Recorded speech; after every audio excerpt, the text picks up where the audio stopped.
The orbital tether snapped at 0400 hours, severing our only connection to the segmentum's mercy and leaving the world of Icarus Secundus to drift into the absolute dark of the morning nebula. I was the duty officer on the bastions of the Hive Prime when the final vox, pulse from the retreating fleet flickered out, replaced by a rhythmic, mocking static that tasted of copper and ancient dust. We were 12 billion souls written off as a rounding error in a strategic withdrawal, left with 3 centuries of ammunition and a sky that had turned the color of a fresh bruise. The recycled air in the command bunker immediately felt thinner, as if the realization of our abandonment had physically depleted the oxygen. There were no heroic speeches, only the sound of 40,000 heavy bolters clicking into a permanent state of readiness against a horizon that was no longer Imperial. The silence that followed the collapse of the orbital tether was not a true absence of sound, but rather a violent shift in the Hive's acoustic geography. Without the constant, low-frequency hum of the gravity anchors and the rhythmic thrum of merchant haulers docking at the spire peaks, the ambient noise of Icarus Secundus settled into a wet, rhythmic wheeze. It was the sound of a billion ventilators struggling against a smog that no longer had a reason to be filtered for a visiting nobility. I stood upon the Aegis Bastion, a promontory of reinforced ferrocrete and Gothic masonry that looked out over the sprawling manufactorum wastes of the lower Hive. The air was thick with the taste of sulfur and the metallic tang of unspent promethium. Below me, the lights of the hab blocks were beginning to flicker in uncoordinated patterns, a visual stutter as the regional power grid reacted to the sudden loss of orbital synchronization. To be forgotten is a slow death, a systematic dismantling of the soul that begins with the realization that no one is coming to collect your tethers. For 12 generations, our world had functioned as a singular, grinding tooth in the gears of the segmentum. We mined the cobalt salts, we refined the promethium slurry, and we shipped it up the tether to feed the endless hunger of the crusade. We were a world of inputs and outputs, governed by the cold mathematics of the administratum. When the tether snapped, the math died. I watched the last of the support cables whip through the atmosphere like a scorched lash, the friction of its descent igniting the chemical clouds into a brief, mocking sunset of violent violet and bruised gold. In the command bunker, the officers of the Planetary Defense Force sat in a stupor of disbelief. They were men whose families had been granted commissions 3 centuries ago. Pampered functionaries who wore gold-braided uniforms but had never seen the flash of a Xeno's blade or the rot of a heretic's influence. They were looking at their dead Vox consoles as if the Holy Emperor himself might reach through the static and provide a logistical miracle. The first night of the abandonment was marked by a chilling atmospheric cooling. Without the heat, exchange cycles provided by the orbital stations, the upper spires began to shed their warmth into the void. Frost began to form on the interior of the cathedral windows, a delicate, crystalline growth that felt like a shroud being draped over the heart of the city. I walked the perimeter of the bastion, the sound of my boots on the stone feeling unnaturally loud. The guardsmen were huddling in their greatcoats, their eyes fixed on a horizon that offered no comfort. There was a pressure in my skull, a localized thrumming that I initially attributed to the sudden change in air pressure. But it was more than that. It was the weight of 12 billion lives suddenly becoming irrelevant. We were no longer a bastion. We were a tomb that had not yet realized it was sealed. By the 3rd solar day, the social cohesion of the mid-spires began to fray. The food servitors, deprived of the daily scheduling pulses from the orbital hub, began to lapse into repetitive, nonsensical loops. In the merchant districts, the holographic displays for off-world luxuries continued to flicker with advertisements for goods that would never arrive, casting a sickly neon green glow over the faces of the hungry. I went down into the logistics vaults to consult with the magos of the Mechanicus, hoping for some insight into how long our stockpiles would last. The air in the vaults was stagnant, smelling of old oil and the ozone of failing batteries. Magos Vol was a creature of brass and logic loops, but even his bionic oculars seemed to dim when he looked at the projected consumption rates. He did not offer hope. He offered a series of descending integers. We had the ammunition to fight a war for a century, but we had the breathable air to survive the smog for perhaps a decade. The escalations of dread are rarely sudden. They are a cumulative process of small, irreversible failures. I remember the smell of the first hab, blocked to lose its air scrubbers. It was a sweet, cloying scent of rot mixed with a sharp bite of ammonia. The citizens did not riot. They simply sat in the corridors, their backs against the cold pipes, watching the frost creep across the floor. They were waiting for a command from the spire, a voice from the Vox, grill that would tell them how to die with dignity. But the spire was silent. The governor had locked himself in the inner sanctum with a year's supply of amasec and a silver-plated bolt pistol. The leadership of Icarus Secundus had evaporated at the same moment the tether snapped, leaving the planetary defense force to manage a collapse that had no precedent in our tactical manuals. I took a squad of the most disciplined veterans, men who had actually served in the hive purges, and descended into the primary filtration chambers. We found the tech priests there engaged in a frantic, bloody ritual. They were attempting to bypass the locked logic gates of the ancient machinery by feeding the matter of failed servitors into the intake vents. The chamber was a nightmare of grinding gears and the wet, rhythmic slapping of meat against metal. The sound was a symphony of desperation. I stood in the doorway, the iron taste in my mouth becoming an overwhelming presence. I realized then that we were not just forgotten by the Imperium. We were being reclaimed by the primal, mechanical hunger of the hive itself. The machines were the only things that still had a purpose, and that purpose was to keep functioning, regardless of what they had to consume to stay operational. The transition from a functioning society to a predatory ecosystem happened with a terrifying fluidity. By the end of the first month, the currency had become useless. A single crate of ration wafers was worth more than a spire estate. The guardsmen on the bastions began to trade their ammunition for clean water, a transaction that guaranteed our eventual demise but satisfied the immediate, burning need of the throat. I watched a corporal from the 4th Infantry trade a crate of crack, grenades for a small, bruised apple that had likely been grown in a failing hydro garden 3 levels down. The look in his eyes was not one of greed, but of a soul trying to find one last tangible proof of the world he had lost. I did not punish him. To enforce the Lex Imperialis on a dead world felt like shouting at a hurricane. I spent my nights in the observation dome, staring at the morning nebula. It was a vast, swirling mass of gas and dust that looked like a wall of bruised flesh. It swallowed the stars, leaving us in an absolute, velvet darkness that the hive's flickering lumen globes could never truly pierce. I felt the vibration of the hive through the soles of my boots, a deep, sub-sonic groan that seemed to be the voice of the planet itself.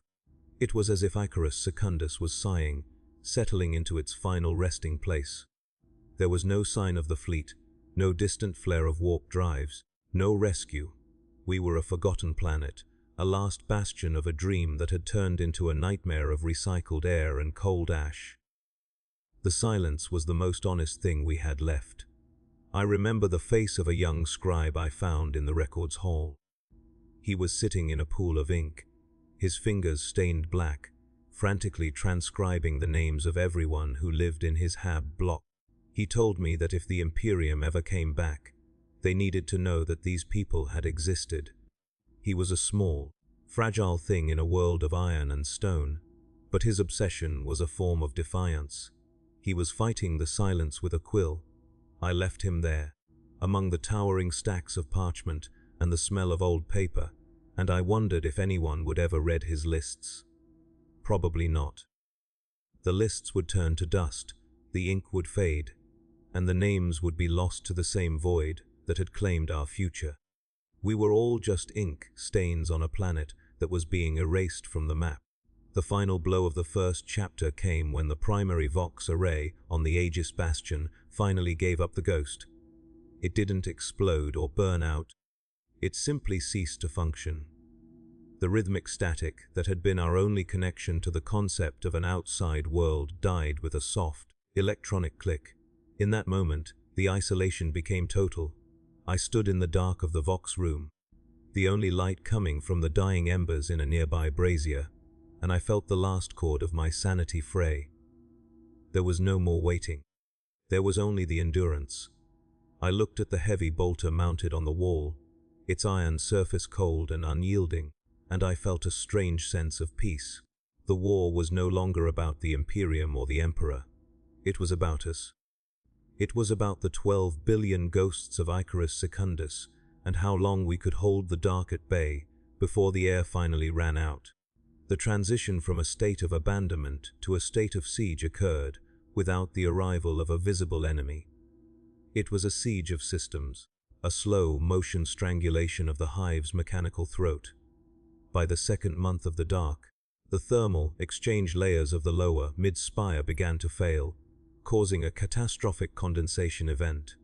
The air turned into a thick, grey soup of industrial moisture and frozen grit, coating every surface in a layer of oily rime. I walked through the secondary armory, my boots sticking to a floor that was now a mosaic of frozen lubricant and discarded prayer strips. The air tasted of wet iron, a sharp, metallic bite that set my teeth on edge and made every breath feel like a physical labor. In the silence of the abandoned world, the hive had begun to sweat, its ancient pipes weeping a mixture of coolant and rusted water that pooled in the dark corners like the blood of a dying giant. The pressure in my skull was a constant, rhythmic throbbing, a localized hum that seemed to synchronize with the failing heartbeat of the primary reactors. I found the commander of the 14th Bastion garrison in his tactical suit, a room that had once been a center of frantic coordination but was now a quiet chapel of despair. He was staring at a topographical map of the hive's spire, his finger tracing the lines of the ventilation shafts, as if he were looking for a secret passage out of reality. The scent of stale amasec and unwashed wool was thick in the room, a human odor that felt out of place in a world that was rapidly becoming an inanimate tomb. He did not look up when I entered. He told me that the reports from the hive were no longer coming in via Vox. They were coming in via the smell of the vents. The filtration systems were no longer processing the dead, and the lower levels were becoming a mass grave that polluted the air of the upper districts. We were breathing the essence of our own demise, a recycling of tragedy that ensured that even the air we fought for was a remnant of those we had already lost. The social order of Icarus Secundus was a fragile thing, built on the promise of the Emperor's light and the fear of the Arbit's shock moles. With the light gone, and the Arbits retreated into their own fortified precincts, the population did not descend into a riotous frenzy. They descended into a quiet, liturgical madness. I witnessed a procession of thousands in the mid-spire's grand transit corridor, their faces blackened with soot, their hands clutching rusted pieces of the orbital tether as if they were holy relics. They were singing a low, discordant hymn to the void, a song that had no words, only a rhythmic, mournful sound that vibrated through the floor plates. They were not rebelling against the Imperium. They were mourning it. They had accepted the role of ghosts before their bodies had even ceased to function. I had to force my squad to push through them. Our power moles held at the ready, but the people did not even see us. We were just another set of shadows in a world that had lost its color. The dread escalated as the resource war within the hive turned internal. Without the scheduling pulses from the orbital hub, the automated freight trains that carried ration, crates between the spires began to collide in the dark tunnels, creating massive piles of wreckage and fire that burned for weeks without intervention. I led a recovery team into the tunnels, our torches cutting through a smoke so thick it felt like wading through charcoal. We found the wreckage of a grain hauler, its side torn open to reveal a treasure of synthetic flour that was now being consumed by a fire fed by leaking promethium lines.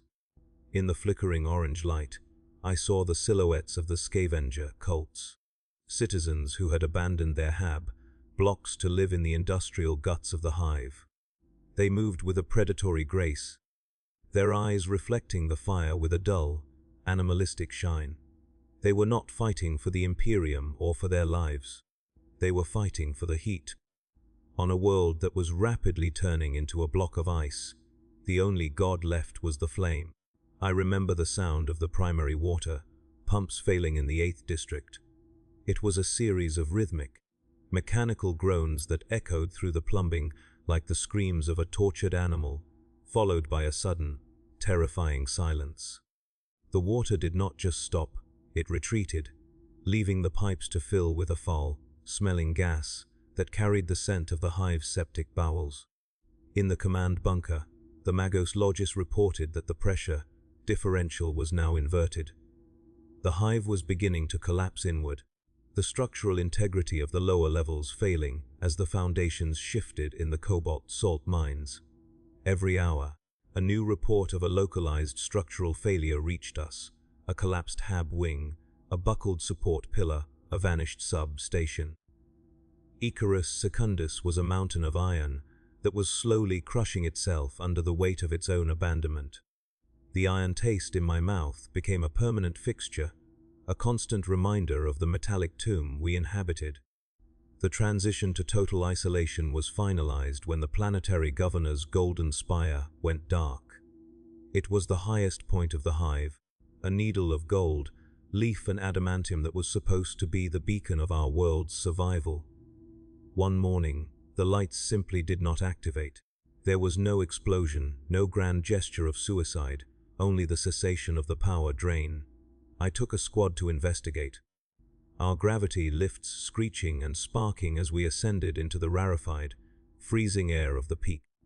We found the governor's personal guard, standing like statues at their posts, their armor covered in a layer of frost, their eyes fixed on the empty sky.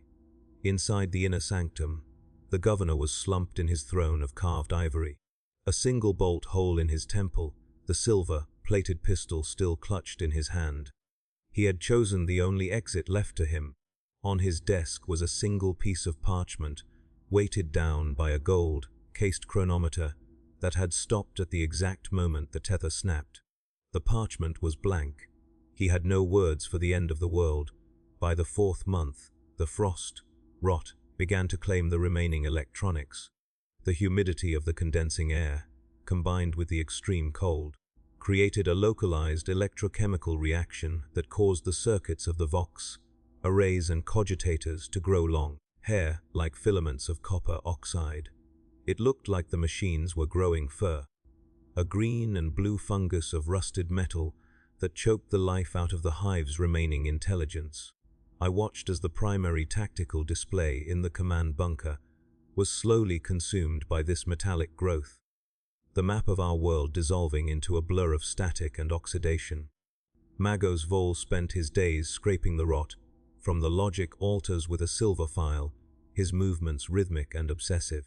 He told me that the machine spirits were not dying, they were hibernating, retreating into a state of digital catatonia to escape the realization of their purposelessness. We were alone in the dark with machines that had forgotten how to think. I remember the smell of the first ice crypt. It was a hab unit where the environmental seals had failed, and the internal moisture had frozen instantly, trapping the family inside in a layer of clear, blue ice. They were sitting at their table, their bowls of ration gruel frozen in mid-steam, their faces preserved in a state of mundane expectation. It was a beautiful, tragic tableau, a piece of art created by the absolute indifference of physics. I stood there for a long time, the light of my torch reflecting off the ice, and I realized that they were the lucky ones. They were no longer waiting for the rescue that would never come. They were frozen in a moment when they still believed they were part of the Imperium. To them, the emperor was still on his throne. The tithes were still being collected, and the stars were still populated by allies. They had been spared the knowledge of the silence. The escalations of dread reached a peak when the morning nebula finally touched the upper atmosphere. The sky did not just turn dark, it turned thick. The gaseous clouds of the nebula began to descend into the hive spires, a violet and teal fog that carried a strange, static, charged scent. It wasn't toxic to the lungs, but it was toxic to the mind. The Vox network, long dead, suddenly began to emit a low-frequency hum that sounded like a million voices whispering at once, just at the edge of comprehension.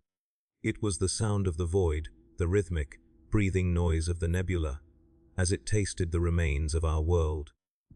The guardsmen on the bastions began to report sightings of shadows moving in the fog, figures that looked like the people we had lost, beckoning them to step off the walls and join the dark. We had to lash ourselves to the parapets to avoid the urge to follow the whispers. The final night of the second month was the coldest I have ever experienced. The primary thermal sink of the hive prime finally exhausted its remaining promethium, and the vibration of the hive, the low-frequency hum that had been the heartbeat of my entire life, stopped. The silence that followed was a physical blow, a sudden vacuum that made my ears bleed and my heart skip a beat. I stood on the Aegis Bastion, the cold biting through my layered furs and reinforced armor, and I looked out over a city that was now a silhouette of frozen iron. There were no lights, no smoke, no sound. Icarus Secundus was a ghost, a monolith of ice and stone drifting through the morning nebula. I realized then that the siege was not something we were fighting against. The siege was what we had become. We were the last bastions of a forgotten planet, and the planet had finally forgotten us. I pulled my greatcoat tighter around me, the iron taste in my mouth turning to a cold, metallic nothingness, and I waited for the first snow of the end to fall. The descent into the third month of the abandonment brought with it a phenomenon we came to call the Iron Winter, a state of existence where the very molecular bonds of the hive seemed to be surrendering to the absolute cold of the morning nebula. It was no longer merely a matter of failing heaters. The thermal entropy had reached a point where the structural steel began to groan and contract with a rhythmic, percussive violence that sounded like the slow snapping of a titan's ribs. I spent my hours in the sub-level observation decks, watching the frost line climb the interior of the primary atmospheric vents. The ice here was not the white, powdery snow of a natural world. It was a black, glass-like substance forged from the frozen pollutants and heavy, metal particulates that had once been the hive's lifeblood. It smelled of ancient charcoal and chemical death. Every breath I took felt like inhaling 1,000 tiny shards of obsidian, a lacerating sensation that made the recycled air feel like a physical enemy. The command hierarchy had by now dissolved into a series of isolated, paranoid cells. Without the centralizing force of the governor or the orbital link, each bastion and manufactorum district became its own feudal state, hoarding its remaining oxygen and promethium with a murderous intensity. I traveled to the 11th District Manufactorum, a colossal cathedral of industry that had once produced the heavy, gauge chains for the orbital tether. The air there was stagnant and heavy, vibrating with the frantic, high-pitched whine of a failing plasma generator that the local tech priests had turned into a makeshift sun. The light it emitted was a sickly, pulsating violet, casting long, distorted shadows against the soot-blackened walls. In this artificial twilight, I saw the workers who had stayed at their posts, not because of duty, but because the cold outside the hall was so absolute that to leave was to shatter like glass. They were huddled around the base of the generator, their faces illuminated by the violet glare, their eyes wide and reflecting a state of permanent, heat-starved shock. The dread of the siege escalated as the boundaries between the mechanical and the biological began to blur in the desperate pursuit of survival. In the absence of maintenance servitors, The tech priests of the 11th had begun to enter the living. I witnessed a line of volunteers, starving laborers who had traded their remaining days for a chance to become part of the hive's heating infrastructure. They were being grafted into the thermal pipes, their nervous systems bypassed and slaved to the valve controls to ensure the heat continued to flow to the upper spire, estates of the remaining officers. The chamber smelled of scorched flesh and ozone, a scent that clung to the back of my throat like a greasy film. There was no screaming. The candidates were too exhausted for sound. They were simply being absorbed into the iron. Their humanity traded for a few more hours of warmth for people they would never meet. I stood there, my hand resting on the hilt of my chainsword, and felt a profound, soul-chilling indifference. The Imperium had always demanded sacrifice, but here, on Icarus Secundus, the sacrifice had become a literal consumption. By the midpoint of the month, the whispers in the fog had transitioned from a psychological nuisance to a physical threat. The violet mists of the morning nebula had seeped into the lower ventilation shafts, and with them came a subtle, rhythmic thrumming that felt like the vibration of a distant, colossal heart. The guardsmen on the Aegis Bastion began to disappear, not during combat, but during the long, lightless watches. We would find their posts empty, their weapons neatly stacked against the parapet, their boots standing side by side as if the soldiers had simply stepped out of them and walked into the sky. Those who remained spoke of the calling of the tether, a delusion that the orbital link had been restored, and that the fleet was waiting just beyond the fog. I had to order the remaining troops to be chained to their stations, a grim parody of the chains we once manufactured for the segmentum. The iron taste in my mouth was now accompanied by a constant pressure in my skull, a feeling that my own thoughts were being broadcast into the static. I remember a specific night in the hydroponic gardens of the 5th tier. The gardens had once been a paradise of genetically modified greenery, a lung for the nobility, but now they were a graveyard of rotted stalks and grey mold. I found a lone gardener there, a man whose skin had turned the color of parchment, kneeling over a single, stunted fern that he was trying to keep alive with the heat of a single, flickering lumen candle. He told me that as long as something still grew, the planet was still alive. He was talking to the plant, whispering the litanies of growth, as if the Emperor's grace could be channeled through a dying leaf. The absurdity of his hope was more terrifying than the violence of the scavenger cults. It was a symptom of the final breakdown, the refusal to acknowledge that the world had already ended. I watched the candle gutter and die in the draught from a nearby shattered window, and the gardener didn't even flinch. He just kept whispering in the absolute dark. The internal war for the remaining Prometheum reserves reached its bloody climax in the full riots of the mid-month. The 14th Bastion garrison, desperate to keep their environmental seals powered, launched a pre-emptive strike against the civilian fuel depots of the 19th district. It wasn't a tactical engagement, it was a massacre of the cold. In the lightless corridors of the depots, the soldiers used their flamers not to clear the enemy, but to provide a momentary, life-saving burst of heat. I saw the aftermath. Rows of civilians frozen in the act of fleeing, their clothes charred, but their bodies encased in the rime of the iron winter. The smell of the corridor was a sickening mixture of burnt promethium and deep frozen meat.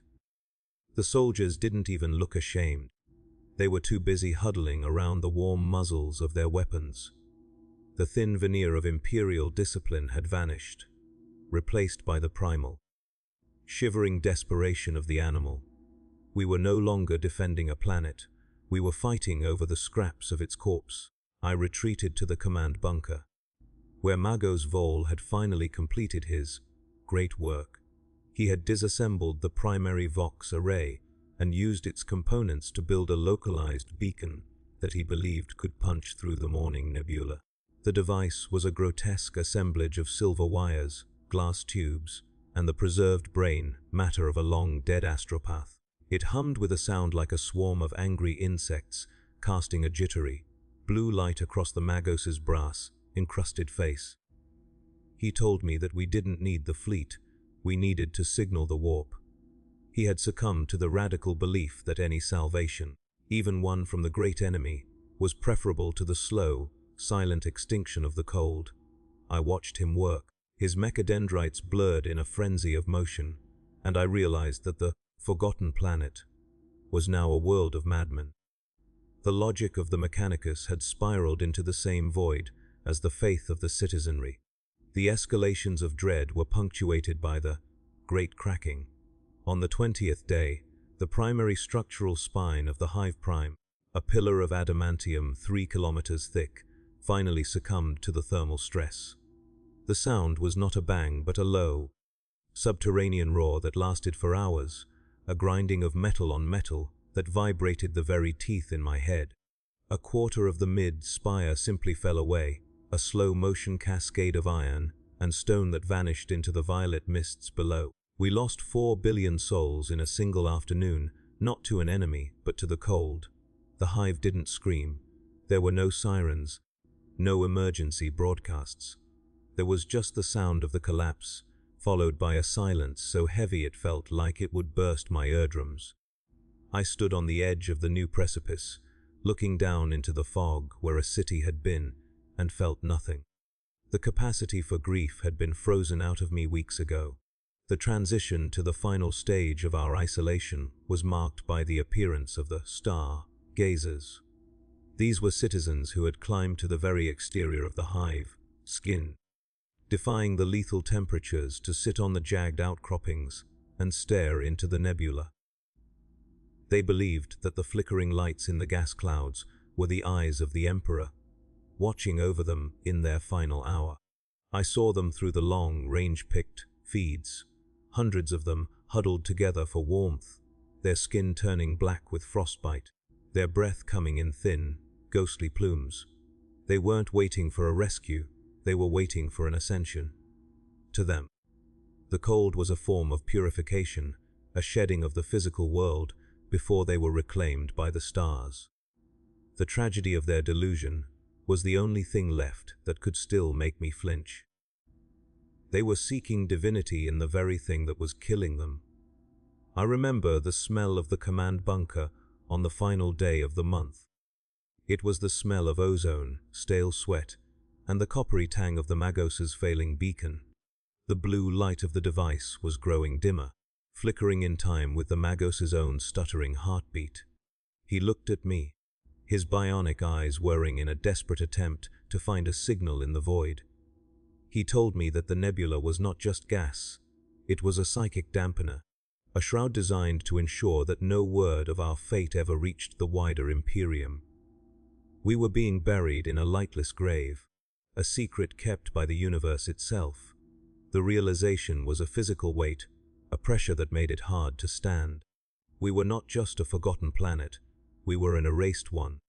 The final night of Chapter 3 was characterized by the failure of the Aegis Bastion's primary internal lumen grid. The darkness was absolute, a blackness so thick you could feel it brushing against your eyelashes. I sat on the floor of the command deck, my back against the cold ferrocrete, and listened to the sounds of the Hive dying.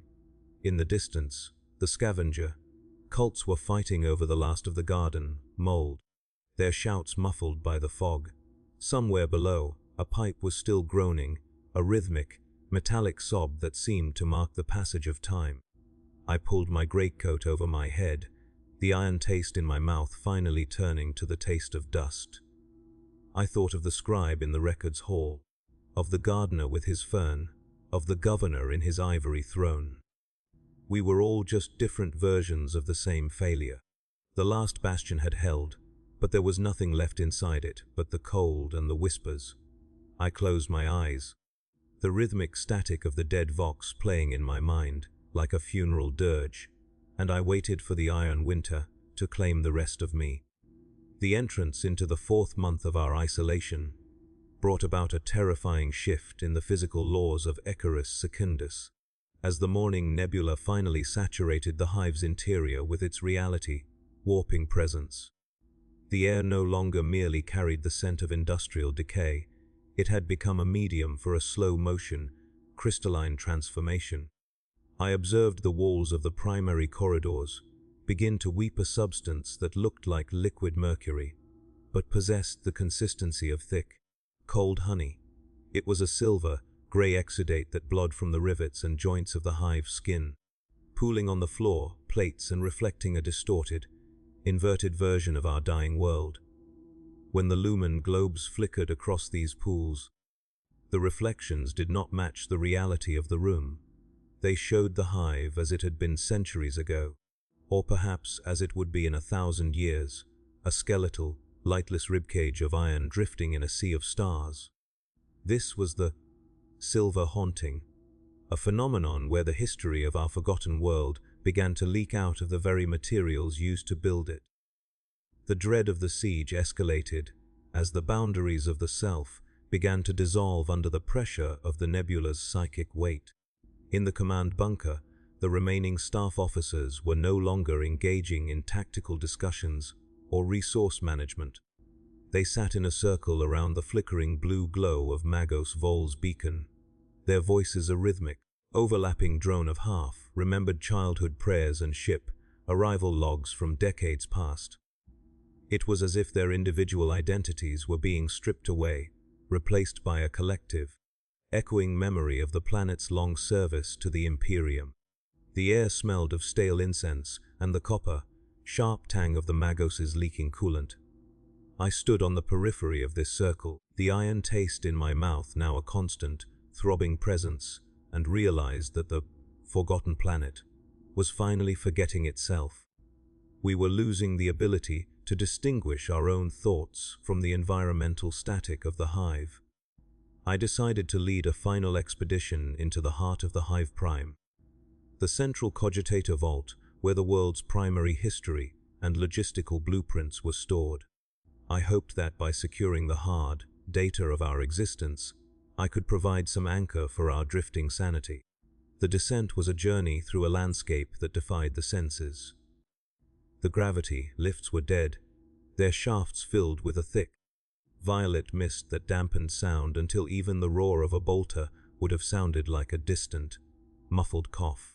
We used magnetic tethers to descend, our boots clanging against the rusted iron rungs in a slow, funerary rhythm. As we dropped deeper into the dark, the temperature stabilized at a point of lethargic, bone-numbing cold.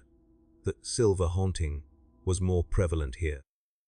The walls were entirely coated in the mercurial slime, and the reflections showed scenes of the great construction, with ghost-like images of long, dead workers welding the very beams we were descending. We reached the vault on the 40th solar day of the month. The door's massive plates of adamantium etched with the prayers of the Mechanicus were standing open. Inside, the chamber was a forest of copper, bound data stacks and silver, threaded logic engines. But the data was not being stored, it was being purged. I saw the tech, priests of the vault standing amidst the machinery, their mechadendrites blurred in a frenzy of destruction. They were not sabotaging the gear, they were feeding the ancient parchment, tapes and logic, wafers into a central furnace. One of them turned to me, his bionic eyes whirring with a terrifying, ecstatic light. He told me that the memory of Icarus Secundus was a burden that the world could no longer carry. To be truly free of the Imperium's abandonment, we had to erase the record of our service. They were burning our history to provide a momentary, final heat for the machines. The smell of the vault was a sickening mix of burnt vellum and hot silver. The escalations of dread reached a peak when the nebula husks began to manifest in the upper corridors. These were not Xenos or heretics, but the physical shells of the citizens who had walked into the fog during the Iron Winter. They had returned, but they were no longer biological. Their skin had turned to a matte, grey, stony substance, and their eyes were hollow pits filled with a faint, violet luminescence. They moved with a slow, grinding precision, their footsteps a rhythmic thrumming that vibrated through the floor plates. They didn't attack with weapons, they simply stood in the doorways, their presence inducing a wave of profound, soul-chilling apathy in anyone who looked at them. I saw a squad of my own veterans, men who had survived the Fwil Royats, simply lower their weapons and kneel before a group of these husks. The soldiers didn't scream. They just closed their eyes and waited for the grey stone to spread to their own limbs. The siege had become a conversion. I remember the smell of the command bunker when I returned. It was the smell of ozone, and a strange, floral scent that shouldn't have existed in a world of iron.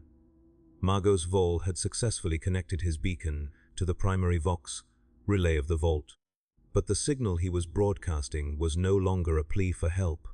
It was a rhythmic, subsonic pulse that matched the breathing of the morning nebula. He had become a conduit for the void. His brass body integrated into the silver wires of the device until it was impossible to tell where the machine ended and the Magos began. He told me that the nebula was not a shroud, but a womb. Icarus Secundus was being reborn as something that did not need the light of the Astronomicon. The pressure in my skull became a physical blow, a hammer of static that forced me to my knees as the pulse of the beacon synchronized with my own heartbeat. The transition to the final stage of the month was marked by the Great Liquefaction. As the psychic pressure of the nebula reached its zenith, the mercurial slime that coated the walls began to vibrate and flow, forming intricate, geometric patterns on the floor. In the lower, mid-spire, the structural iron began to lose its rigidity, turning from solid metal into a soft, malleable substance that looked like lead but felt like flesh. The hive was softening, the rigid Gothic architecture melting into a fluid, organic nightmare. I watched as a massive gargoyle on the Aegis Bastion slowly sagged and dissolved, its stone features stretching into a silent, weeping face before it dripped into the violet mists below. The world of iron was becoming a world of wax, and we were the wicks being consumed by a cold, invisible fire. I retreated to the highest point of the bastion, the only place where the air still felt like air and not a psychic slurry. I looked out over the hive and saw that the silver haunting had claimed the entire horizon. The reflections in the mercurial pools were now so vivid that it looked as if the planet were being overlaid by a ghost version of itself. I saw the fleet that had abandoned us, but in the reflection they were returning, their prows wreathed in violet flame, their hulls made of the same grey stone as the husks. It was a mocking, illusory salvation, a promise of a future that was only a more beautiful version of our extinction. The iron taste in my mouth had been replaced by a flavor of sweet, rotting fruit, the taste of the nebula's final grace. The final night of Chapter 4 was defined by the total cessation of the iron winters, cold. The temperature did not rise, but the sensation of cold vanished, replaced by a terrifying, total numbness. I could no longer feel the weight of my greatcoat or the grip of my chainsword. I sat on the edge of the precipice, my legs dangling over the melting iron of the bastion, and watched the nebula's violet mists rise to meet the sky. The rhythmic thrumming of the husks was everywhere now, a heartbeat that filled the world and drowned out the sound of my own breathing. I looked at my hands and saw that the grey stone was beginning to form under my fingernails, a slow, crystalline growth that felt like a permanent, dreamless sleep. Icarus Secundus was no longer a bastion, it was a transition. The forgotten planet had found its own way out of the Imperium, and the cost was our very humanity. I remember the face of the scribe from the records hall one last time. He had found his way to the top of the bastion, his scrolls now a mass of grey, calcified stone. He wasn't writing anymore. He was just staring at the sky, his eyes glowing with that faint, violet light. He told me that the lists were finally complete, because the names no longer mattered. In the silence of the nebula, everyone was the same. We were all just echoes in the silver. I closed my eyes as the mercurial slime began to flow over my boots. The rhythmic static of the dead Vox, array now sounding like a choir of a billion voices, singing in a language I finally understood. The dark was not the end, The dark was the return. We were the last bastions of a world that had found its soul by losing its mind. The final month of Icarus Secundus did not arrive with the thunder of a second chance, but with a total, rhythmic cessation of the laws of the Imperium. I stood upon the Aegis Bastion, which had now become a peninsula of calcified grey stone jutting into a sea of violet, black gaseous tides. The sky and the hive had merged into a singular, suffocating entity where the smell of cold iron had been replaced by the scent of ancient, undisturbed earth. My armor, once a proud shell of Imperial ceramite, was now a map of oxidation and creeping stone growths. Its systems dead and its machine, spirit long since departed into the static. I was no longer a soldier of the throne. I was a witness to the heat, death of a civilization's identity. The morning nebula had not just descended, it had inhaled us, drawing the essence of 12 billion souls into its swirling, indifferent throat. The pressure in my skull had vanished, replaced by a hollow, ringing clarity that made the act of breathing feel like a voluntary ritual rather than a biological necessity. The transition to the final state was marked by the quietning, a period where the remaining sounds of the hive, the groaning of the structural plates, the hiss of the vents, the footsteps of the dying, simply stopped. The silence was not an absence of noise, but a density of atmosphere that absorbed every vibration before it could travel. I walked through the command bunker, my movements slow and deliberate, the air feeling as thick as water. I found Magos Vol where I had left him, but he was no longer a creature of brass and silver. He had become a monumental sculpture of grey, porous stone, his mechadendrites frozen in a final gesture of supplication toward the dead beacon. The device itself was a jagged pillar of calcified memory, its blue light replaced by the dull, internal glow of the nebula. There was no grief in the room, only a profound sense of completion. The Magos had achieved his ultimate logic. Loop, he had become the silence he had tried to broadcast. I descended for the last time into the mid-spire, not out of duty, but out of a desire to see the final shape of our abandonment. The silver haunting had solidified, the mercurial pools now frozen into mirrors of grey glass that showed no reflections of the present. They were windows into the never was, a version of Icarus Secundus where the tether had never snapped, where the ships still arrived, and where the people still believed in a future. I saw children playing in the shadow of functioning filtration units, their laughter a silent, visual ripple in the glass. It was a mocking, beautiful cruelty, a reminder that the Imperium's memory of us was a static image, while our reality was a slow, motion disintegration. I touched the surface of one of these mirrors and felt a coldness that bypassed the skin, a chill of the soul that confirmed we were already ghosts. The iron taste in my mouth had turned to the taste of nothing, a total sensory neutrality that signaled the end of my own biological narrative. The escalations of dread had been replaced by a state of monumental awe. As I reached the primary transit corridor, I saw the true extent of the conversion. Thousands upon thousands of citizens had gathered here, standing in perfect, rhythmic rows. They were no longer husks. In the sense of being corpses, they were a new form of existence.